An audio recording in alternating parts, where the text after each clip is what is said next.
శోధన సహించువాడు ధన్యుడు. అతడు శోధనకు నిలిచినవాడై ప్రభు తన్ను ప్రేమించు వారికి వాగ్దానం చేసిన జీవకిరీటం పొందును. శోధనలు వస్తూ ఉంటాయి ఈ లోకంలో. నేను ఓడిపోతాను, నా జీవితం ఇంతే, ఈ శోధనలో పడ్డాను, శోధనలో నేను సతమతం అయిపోతున్నాను, శ్రమలు కష్టాలైనటువంటి ఈ సముద్ర కిరటాల్లో కొట్లాడుతూ ఉన్నాను అన్నటువంటి ఆలోచన కలిగిన వారందరూ కూడా ఈరోజు ఒక తీర్మానం చేసుకోండి. నా దేవుడు నన్ను జయించమంటున్నాడు. జయించే శక్తిని కూడా నాకు దయచేస్తాడు. మీ వీధిలో, మీ ఉద్యోగ స్థలంలో, మీ వ్యాపారంలో, మీ యొక్క చదువులో కావచ్చు, మీ అనుదిన దైనందిన జీవితంలో ఎటువంటి శోధనలు వచ్చినా, ఎలాంటి శ్రమలు వచ్చినా వాటిని జయించగలరు అని మీరు నమ్మండి. ఇప్పుడు చాలా శ్రమలు, కష్టాలు, ఇబ్బందుల్లో మీరు ఇప్పుడు ప్రస్తుతానికి ఉన్నట్లయితే మీకు దేవుడు వీటి తర్వాత ఒక మహిమను ఇవ్వబోతున్నాడు. మీ జీవితంలోకి, మీ ఇంట్లోనికి, మీ గృహంలోనికి, మీ సేవా పరిచయంలోనికి దేవుడు ఒక మహోన్నతమైన కార్యాలు జరిగిస్తాడు. అంతేకాదు, ఈ లోకాన్ని విడిచాక దేవుడు మనకి ఇవ్వబోయే మహిమ అద్భుతమైంది. అనేక దూతల మధ్యలో మీ పేరు పిలిచి మిమ్మల్ని ప్రత్యేకపరిచి ఇలా రా నా కుమారుడు అని పిలిస్తే దూతలందరూ చూస్తుండగా, పరిశుద్ధులందరూ చూస్తుండగా ప్రభు తానే తన చేతులతో జీవక్రీటని మీ తలపై పెట్టినప్పుడు కలిగే ఆనందం ఇంత అంత కాదు. ఒక సహోదరి ఏడుస్తూ పాస్టర్ గారి దగ్గర అడిగింది, అయ్యా కుటుంబంతో వచ్చారు పాస్టర్ గారు, మాకు పెద్ద సమస్య వచ్చింది, భార్యాభర్తలు ఇద్దరు కూడా, ఈ సమస్యను మేము జయించలేము అని గుండె బాదుకుంటున్నాడు. ఆయన ధైర్యంగా ఉండండి, కృంగిపోకండి, మీరు జయిస్తారు కదా, నా మాట వినండి అంటే ఇంకెక్కడ జయిస్తామండి, ఇంత పెద్ద సమస్య, చాలా ఘోరమైన పరిస్థితిలో పడిపోయాం, ఇందులోనే మేము బయటపడలేము, ఇక మా జీవితాలు అయిపోయాయి అని ఏడుస్తుంటే ఒక మాట చెప్తాను, మీరు అర్జెంటుగా ఇంటికి వెళ్ళండి. ఆ ఇంటికి వెళ్ళి మీ బాబు పాపను కూర్చోబెట్టి మీకు జీవితంలో ఎన్ని సమస్యలు వచ్చాయి, ఎన్ని శోధనలు వచ్చాయి, ఎన్ని జయించారో మీకు తెలిసిన వాటిని రాయండి.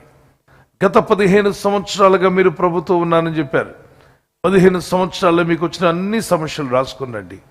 మీ గత జీవితంలో ఏం చేశారు రాసుకున్నామంటే ఇంటికి వెళ్ళి త్వరగా అన్నీ రాసుకున్నారు. ఈ ప్రస్తుతం ఉన్న ఈ సమస్యను మనం జయిస్తామో లేదా అని చెప్తారట. మొత్తం రాశారు. రాస్తూ రాగా ఫలానా సమస్య వచ్చింది, దానిలో జయమిచ్చాడు. ఫలానా ప్రాబ్లం ఆ రోజు వచ్చింది, దానిలో జయమిచ్చాడు. 1988లో ఫలానా శోధన ఎదుర్కొన్నాం, దానిలో దేవుడు జయమిచ్చాడు. 91లో ఆ సమస్యను కూడా జయించాం. 95లో అది కూడా జయించాం, దేవుడు జయమిచ్చాడు. 97లో వచ్చిన శోధన, దాన్ని కూడా మనం జయించగలిగాం. 99లో వచ్చిన శోధన, దాన్ని కూడా జయించగలిగాం. 2005లో, 2007లో, 2010లో, 2014లో రాసుకున్న తర్వాత వాళ్ళు రాలేదు పాస్టర్ గారి దగ్గరికి. దైవజనుడే ఫోన్ చేశాడు, ఏంటి బ్రదర్ శోధన జయించారా లేదా, జయించడానికి నన్ను అడుగుడానికి వస్తాన్నారు కదా, 15 సంవత్సరాలుగా దేవుడు చేసిన మేలు ఏంటో రాసుకుని రమ్మన్నాను, ఏం జరిగిందంటే మాకు జయమిస్తాడు నమ్మకం వచ్చిందండి అన్నారట. ఏంటా నమ్మకం అని అడిగాడు. ఎన్నో శోధనలో జయమిచ్చిన దేవుడు ఈ సమస్యలో కూడా మాకు జయమిస్తాడు నమ్ముచడం, ఇది పెద్ద సమస్య ఏం కాదు పాస్టర్ గారు, డోంట్ వరీ అన్నారట. దేవునికి స్తోత్రం కలండు గాక. అంటే గత కాలంలో దేవుడు చేసిన మేలును ధ్యానించినప్పుడు నీకు ధైర్యం వస్తుంది, విశ్వాసం పెరుగుతుంది. గతించిన కాలంలో ఎన్నో మేలు దేవుడు చేశాడు, ఎన్నో ప్రమాదాలను తప్పించాడు, ఎన్నో శోధనలను మీరు తప్పించబడ్డారు, మరణాపాయములను తప్పించబడ్డారు, భయంకరమైన వ్యాధి రోగాలను తప్పించబడ్డారు. వీటన్నిటిని గమనించినప్పుడు మీకు ఏమర్థం అవుతుంది, దేవుడు మాకు జయమిస్తూ వచ్చాడు. కాబట్టి ఇన్ని విషయాల్లో జయమిచ్చిన దేవుడు ఇప్పుడు ఎదుర్కొంటున్న ఈ శోధనలో కూడా మీకు ఏమిస్తాడు, జయమిస్తాడు. నమ్ముచున్నాను, నా దేవుడు నాకు తప్పక జయమిస్తాడు. శోధన కాలం నన్ను విడిచిపెట్టేవాడు కాదు, ఆయన నన్ను విడివాడు, ఎడబాయుడు. Let's pray. కళ్ళు మూసుకుందాం. పరిశుద్ధమైన మా తండ్రి, ఈ వాగ్దానాన్ని బట్టి నీ నామములో ప్రార్థన చేస్తున్నాం. జయించు వానికి జీవకిరీటం ఇస్తున్నావు ప్రభా. మూడింటిని మేము జయించాల్సి ఉన్నాం. ఈ లోకంలో జీవిస్తున్నప్పుడు, ఈ లోకయాత్రలో మేము యాత్రికులము, పరదేశులము, ఒకరోజు నీ రాజ్యంలో మేము చేరాలి. అయితే మా శరీరాశలు మాకు విరోధంగా పోరాడతాయని, ఆత్మీయ జీవితం ముందుకు వెళ్లకుండా వెనక్కి లాగుతూ ఉంటుందని, దేవుని కంటే ఎక్కువగా సుఖానుభవాన్ని ప్రేమించేవారుగా ఉండకూడదని, మొదట దేవుడు, దేవుని వాక్యము అని తెలుసుకుని ముందుకు వెళ్ళే కృపనివ్వండి.